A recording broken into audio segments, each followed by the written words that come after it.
சென்னை சத்தியமூர்த்தி பவனில் தமிழ்நாடு காங்கிரஸ் கமிட்டி தலைவர் EVK இளங்கோவன் செய்தியாளர்களை சந்தித்து வருகிறார். அதன் நேரலையை பார்க்கலாம். மத்திய அரசு இறக்குமதி செய்கின்ற பருப்புகளில் 500 மெட்ரிக் டன்னை தமிழ்நாட்டிற்கு அனுப்ப இருக்கின்றார்கள்.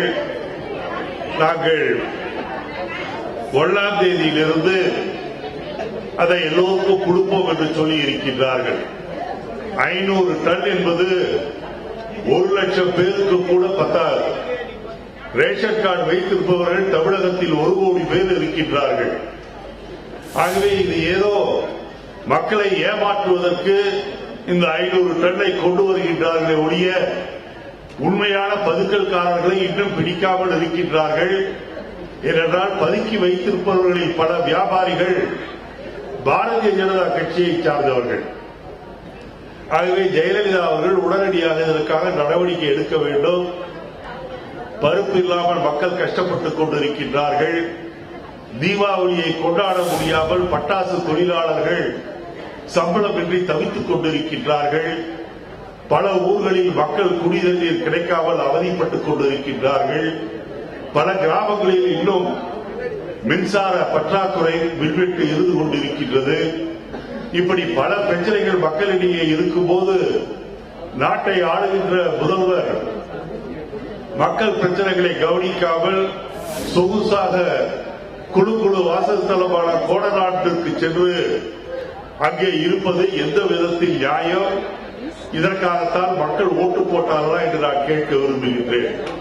ஆகவே மக்களிடம் ஏமாற்றுகின்ற பொறுப்பிலே தன்னை ஈடுபடுத்திக் கொண்டிருக்கின்ற ஜெயலலிதா கோடநாட்டிலேயே அமைச்சரவை நடத்துகின்றார். நேர்காணல் நடந்து கொண்டு வருவதற்கு முன்பாகவே வேலை வாய்ப்பு கிடைத்து விட்டதாக ஒரு போட்டோகிராஃபை பத்திரிகைகளில் வெளியிடுகின்றார். இப்படி மக்கள் விரோத சக்திகளில் தன்னை ஈடுபடுத்திக் கொண்டிருக்கின்ற ஜெயலலிதா அவர்கள் உடனடியாக சென்னை திரும்பி வந்து மக்களுடைய பிரச்சனைகளுக்கு தீர்வு காண முயற்சிகளை எடுக்க வேண்டும் என்று நான் கேட்டுக் கொள்கின்றேன். ஏனென்றால் ஒரு காலத்தில் சட்டமன்ற கூட்டத்தை காங்கிரஸ் ஊட்டியிலே நடத்திய போதே அப்போது இருந்த எதிர்கட்சிகள் எல்லாம் கேலி செய்தன. ஆனால் இப்போது மக்கள் பல பிரச்சனைகளில் ஈடுபட்டு தங்களை அவதிக்கு உள்ளாக்கி கொண்டிருக்கின்ற இந்த நேரத்தில் அதை பற்றி கவலைப்படாமல் டாஸ்மாக் கடையினால் தினந்தோறும் சீரழிகின்றவர்களை கவலைப்படாமல் தன்னுடைய பரிவாரங்களோடு கொடநாடு சென்று ஓய்வு எடுப்பது எந்த விதத்தில் நியாயம் என்று எனக்கு தெரியவில்லை. ஆகவே இதை நான் வன்மையாக கண்டிக்கின்றேன். உடனடியாக ஜெயலலிதா மலையிலிருந்து கீழே இறங்கி வர வேண்டும்.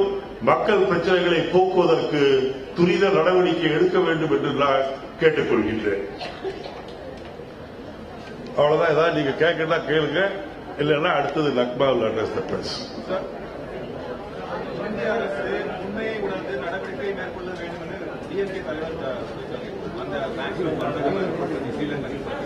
ஸ்ரீலங்காவை பொறுத்தவரையில் ராஜபக்சே காலத்தில் நியமிக்கப்பட்ட அந்த குழுவே இப்போது போர் சமயத்தில் போர் குற்றங்கள் சர்வதேச விதிமுறைகளுக்கு எதிராக நடைபெற்றிருக்கின்றன என்று சொல்லி இருக்கின்றார்கள்.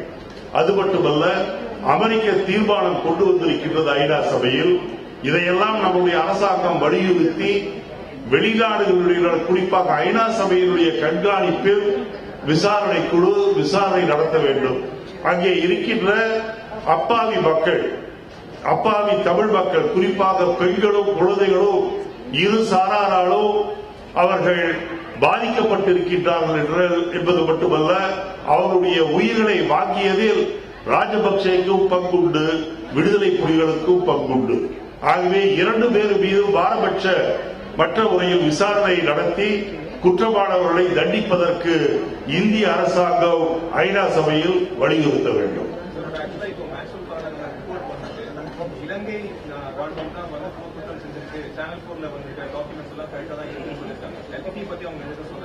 No, even though they have not mentioned anything about LTT directly, they have not said only Sri Lanka இவங்கதான் இவங்களை படிவாங்கன்னு சொல்ல. People are involved. அதுல one of them is Rajapaksa's army people. என்னை பொறுத்தவரையில் அப்பாவி தமிழர்களுக்கு கேடு விளைவித்தவர்கள், அப்பாவி தமிழ் பெண்களையும் குழந்தைகளையும் கேடயமாக உபயோகப்படுத்தியவர்கள், அது ராஜபக்சவாக இருந்தாலும் சரி, விடுதலை புலிகளாக இருந்தாலும் சரி, தண்டிக்கப்பட வேண்டியவர். Anything else? So you have been anxiously waiting for Rakmaji. Now she will address the press.